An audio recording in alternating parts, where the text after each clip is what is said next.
নমস্কার বন্ধুরা, welcome to ST unique sports. বন্ধুরা, এই ভিডিওতে আমরা কথা বলবো একটু ইস্টবেঙ্গলকে নিয়ে। ইস্টবেঙ্গলের নতুন বিদেশিরা কবে আসছে সেগুলো আপডেট দিয়ে দেব।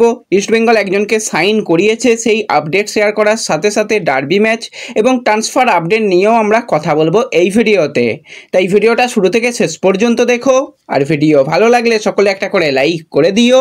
আর যারা চ্যানেলে প্রথমবারের জন্য এসেছো, মনে করে চ্যানেলটাকে সাবস্ক্রাইব করে তার পাশের বেল আইকনটাকে অন করে রেখো, তাহলে তোমাদের প্রিয় দলের খেলার সমস্ত আপডেট তোমরা এখানে পেয়ে যাবে। তো চলো আর দেরি না করে ভিডিও শুরু করা যাক। প্রথমেই যদি আমরা কলকাতা ডার্বি ম্যাচ নিয়ে কথা বলি, তো ডার্বি ম্যাচের রং কিন্তু লাল হলুদ হয়েছে এবং কালকে ভালো রকমই কিন্তু ইস্টবেঙ্গলের প্লেয়াররা ফুটবল খেলেছে। তো ডার্বি ম্যাচের আগের দিনই একটা ঘটনা অনেক জায়গা থেকেই রিপোর্ট করা হচ্ছিল, সেটা তোমাদের জানিয়েছিলাম, কিন্তু মাঠে সেটা নিয়ে কোনো রকম সমস্যা হবে না সেই জিনিসটাই কিন্তু কালকে দেখা গেছে। আমানসিকে আর জেসিনটিকে ডার্বি ম্যাচের আগের দিন কিন্তু নিজেরা মানে একটুখানি ওই মন কষাকষি হোক আর যাই হোক হয়েছিল, কিন্তু মাঠের মধ্যে সেই বন্ধুত্ব এবং টিম গেম যেটা বলে সেটা কিন্তু দেখিয়ে দিয়েছে ইস্টবেঙ্গলের এই দুই প্লেয়াররা। সেখানে আমানসিকের অ্যাসিস্ট থেকে কিন্তু জেসিনটিকে গোল করে, এবং আমানসিকে শুধুমাত্র অ্যাসিস্ট তো নয়, খালি পায়ে অ্যাসিস্ট। হ্যাঁ, তোমরা ঠিকই শুনছো, আমানসিকে কিন্তু খালি পায়ে অ্যাসিস্ট করে। যখন অ্যাসিস্ট করতে যায় তখন কিন্তু তার পা থেকে বুট খুলে যায়, সেই অবস্থাতে কিন্তু খেলা বন্ধ না করে অ্যাসিস্টের জন্য বল বাড়িয়ে দিয়েছিল, সুন্দর জায়গায় বল রেখেছিল, আর জেসিনটিকের সেখান থেকে ফিনিশ। ইস্টবেঙ্গল কিন্তু 2-0 গোলে তখন এগিয়ে গিয়েছিল।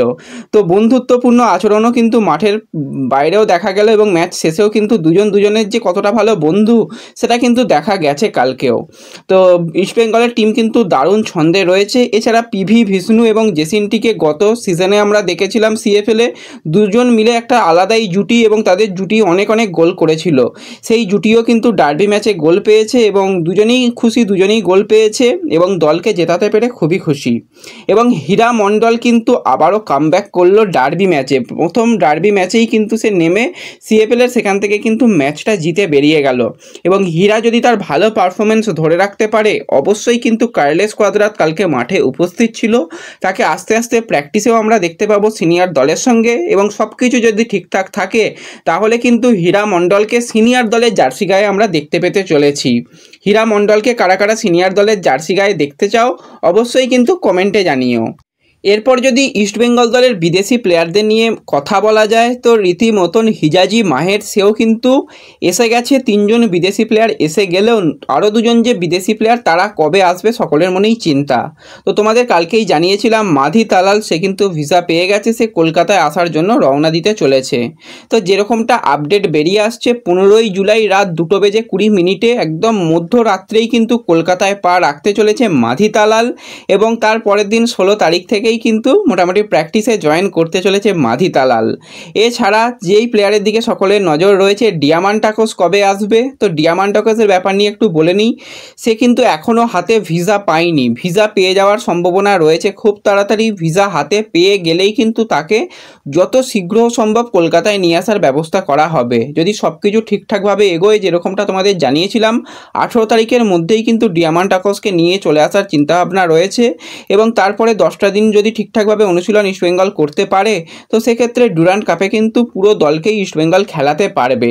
এরকমটাই সিদ্ধান্ত নেওয়া হয়েছে ইস্টবেঙ্গলের তরফ থেকে, শুধুমাত্র ভিসার জন্যই অপেক্ষা করছে ম্যানেজমেন্ট। তো জোড়া বিদেশি প্লেয়ার আসবে খুব তাড়াতাড়ি। তো এরপরে যদি আমরা আরও একজন বিদেশি প্লেয়ারকে নিয়ে কথা বলি, সেই বিদেশি প্লেয়ার হচ্ছে 27 বছর বয়সী নেদারল্যান্ডের ডিফেন্সিভ মিডফিল্ডার এ প্লেয়ার কেজিএফ ভেন্ড্রপ। লাস্ট সিজনে বেঙ্গালুরু এফসির জার্সি গায়ে ফুটবল খেলেছে, এবং বেঙ্গালুরুর সঙ্গে 31শে মে 2025 সাল পর্যন্ত কন্ট্রাক্ট থাকলেও কিন্তু এই নেদারল্যান্ডের প্লেয়ারকে এবার বেঙ্গালুরু বিদায় জানিয়ে দিল। বেঙ্গালুরুর অফিসিয়াল সোশ্যাল মিডিয়ার তরফ থেকে কিন্তু থ্যাংক ইউ পোস্ট এসে গেছে কেজিএফের জন্য, এবং তার কন্ট্রাক্ট টার্মিনেট করে কিন্তু তাকে রিলিজ করে দেওয়া হয়েছে। এবং বেঙ্গালুরু এফসি একজন বিদেশি প্লেয়ারকে ফাইনালাইজড করে ফেলেছে। যে কোনো মুহূর্তে যে কোনো দিনই কিন্তু তাদের সেই নতুন সাইনিংয়ের আপডেটটাও আমাদের সামনে বেরিয়ে আসবে। তো এই মুহূর্তে কেজিএফ ভেন্ড্রপকে ছেড়ে দিলেও কিন্তু ইন্ডিয়ার কিছু ক্লাব তাকে নেওয়ার ব্যাপারে ইনকোয়ারি করেছে, এমনকি তার কাছে বিদেশি ক্লাবেরও অফার রয়েছে। তো তার ইন্ডিয়াতে ফেরার সম্ভাবনা কমই রয়েছে, বিদেশি ক্লাবের ভালো অফার রয়েছে। তো দেখা যাক পরবর্তী গন্তব্য কেজিএফ ভেন্ড্রপের জন্য কি হয়। তো এরপরে যদি আমরা কথা বলি একটুখানি এফসি গোয়াকে নিয়ে, তো এফসি গোয়া কিন্তু একজন বিদেশি প্লেয়ারকে প্রায় ফাইনালাইজড করে ফেলেছে। একটা সারপ্রাইজিং সাইনিংয়ের ঘোষণা আসতে চলেছে এফসি গোয়ার তরফ থেকে। তো কোন প্লেয়ারকে তারা সাইন করিয়েছে তার কোনো এখনও আপডেট জানা যায়নি। আশা করি খুব তাড়াতাড়ি কিন্তু সেই প্লেয়ারের নাম জানা যাবে। এরপর যদি আরও একজন বিদেশি প্লেয়ারকে নিয়ে কথা বলি, তোমাদের কিছুদিন আগেই জানিয়েছিলাম ইন্ডিয়ার কিছু ক্লাবের তরফ থেকে ইনকোয়ারি করা হয়েছে একজন বিদেশি প্লেয়ারকে নিয়ে। সেটা আর অন্য কেউ নয়, 33 বছর বয়সী পর্তুগালের সেন্টার ব্যাকের প্লেয়ার নুনো রিজ। তো নুনো রিজের যদি আমরা কথা বলি, পর্তুগালের জাতীয় দল মানে বয়সভিত্তিক জাতীয় দলে কিন্তু অনেক ম্যাচ খেলেছে। এ লিগে কিন্তু মেলবোর্ন সিটির হয়েও কিন্তু দীর্ঘদিন তার ফুটবল খেলার অভিজ্ঞতা রয়েছে এবং যথেষ্ট ভালো সে ফুটবল খেলেছে।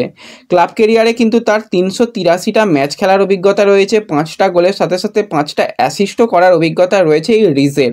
তো তাকে নেবার ব্যাপারে কিন্তু মুম্বাই সিটি এফসি এক প্রকার ইনকোয়ারি করেছে, কথাবার্তাও মুম্বাই সিটি এফসি চালিয়েছে। আরও একটা ক্লাব কিন্তু আইএসএলের তরফ থেকে এই রিস্ককে নেবার ব্যাপারে কথাবার্তা চালিয়েছে, সেই ক্লাবের নাম এখনও জানা যায়নি। তো যথেষ্ট টানাটানি চলছে এই রিস্ককে নিয়ে, কিন্তু তার কাছে এ লিগের অফারের সাথে সাথে পর্তুগালের টপ ডিভিশন লিগেরও অফার কিন্তু রয়েছে। তো দেখা যাক শেষ পর্যন্ত রিস্ক কী সিদ্ধান্ত নেয়, কোন ক্লাবে সে সাইন করে, সেই দিকে কিন্তু আমাদের অবশ্যই নজর থাকবে। তো এরপরে যদি আমরা ইস্টবেঙ্গলকে নিয়েই কথা বলি, তো ইস্টবেঙ্গল কিন্তু একজনকে সাইন করিয়ে নিয়েছে, সেটা হচ্ছে 41 বছর বয়সী স্প্যানিশ একজন কোচ, যে কিন্তু লাস্ট সিজনে থাই লিগে ক্লাবে কোচিং করাচ্ছিল অ্যাজ এ ফিটনেস ট্রেনার হিসাবে কার্লোস স্যাঞ্চেসকে। তো কার্লোস স্যাঞ্চেসের যদি আমরা কথা বলি, ক্লাব কেরিয়ারে কিন্তু মানে যেরকম যার প্রফেশনাল কেরিয়ার, সেই প্রফেশনাল কেরিয়ারে ভিরারিয়ালের মতন দলে সে ফিটনেস ট্রেনার হিসাবে যুক্ত ছিল। অনেকগুলো দলে, হাই প্রোফাইল দলেই কিন্তু ফিটনেস ট্রেনার হিসাবে যুক্ত ছিল। তো তাকে কিন্তু ইস্টবেঙ্গল এবার সাইন করিয়ে নিয়েছে এবং সে কলকাতায় আজকে রাতেই পা রাখতে চলেছে। তো কার্লোস কিন্তু আরও এক কার্লোসকে নিয়ে এলো এবং দলের ফিটনেসের উপর জোর দেওয়ার জন্যই কিন্তু ফিটনেস ট্রেনার নিয়ে আসা হয়েছে। গত সিজনেও আমরা দেখেছিলাম যে খুব একটা চোট আঘাত ইনজুরি কিন্তু প্লেয়ারদের হয়নি, কারণ ভালো ফিটনেস ট্রেনার কাজ করেছিল। তো এই সিজনেও কিন্তু আগে থেকে প্রি সিজন শুরু করা এবং একজন এরকম অভিজ্ঞ ফিটনেস ট্রেনারকে নিয়ে এসে দলের ফিটনেস বাড়ানোর জন্যই কিন্তু কার্লোস কোয়াদ্রাত এই কোচকে নিয়ে আসছে। তো আশা করি দলের ফিটনেসের অবস্থা ভালো থাকবে এবং ফিজিক্যালিভাবে কিন্তু তারা অনেক স্ট্রং থাকবে এই সিজনে, কারণ বড় সিজন, ইনজুরি সমস্যা থাকবেই, ফুটবল বডি কন্ট্রাক্ট গেম। তো সেই জায়গায় যত তাড়াতাড়ি তারা রিকভার করে ফিরে আসতে পারবে ততটাই ভালো। তো এই কোচ কিন্তু আসতে চলেছে আজকেই কলকাতায়।